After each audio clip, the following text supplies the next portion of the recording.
കോഴിക്കോട് വടകര വില്യാപ്പള്ളിയിൽ വെള്ളമെടുക്കുന്നതിനിടെ വീടിന്റെ കുളിമുറിയും കിണറും താഴ്ന്നു. അയനിയുള്ളതിൽ കുമാരന്റെ വീടിനോട് ചേർന്ന കിണറാണ് താഴ്ന്നത്. മേഖലയിൽ ശക്തമായ മഴ തുടരുകയാണ്. വിവരങ്ങളുമായി ജോഷില ചേരുകയാണ്. ജോഷില, വലിയ തരത്തിലുള്ളൊരു അപകടത്തിന്റെ സാധ്യത ഉണ്ടായിരുന്നു. ആളുകൾക്ക് അപായമില്ലെന്ന് കരുതുകയും ചെയ്യുന്നു. മഴ വലിയ തരത്തിൽ പെയ്യുകയാണോ ഈ വടകര മേഖലയിൽ? വടകര മേഖലയിൽ മാത്രമല്ല, വളരെ ശക്തമായി തുടരുന്ന അവസ്ഥയാണ് ഇപ്പോൾ ഉള്ളത്. മലയോര മേഖലകളിൽ ആദ്യം തന്നെ മഴ ശക്തമായി പെയ്തുകൊണ്ടിരിക്കുകയാണ്.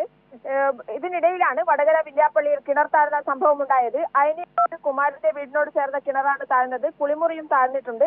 കുമാരന്റെ ഭാര്യ നാരായണി വെള്ളം കോരുമ്പോഴാണ് അപകടം ഉണ്ടായത്. ആ സമയത്ത് അപകടം ഉണ്ടാകുമെന്ന് തോന്നിയതിനാൽ പുറത്തേക്ക് ഓടിയതിനാലാണ് വൻ അപകടം ഒഴിവായത്. വടകര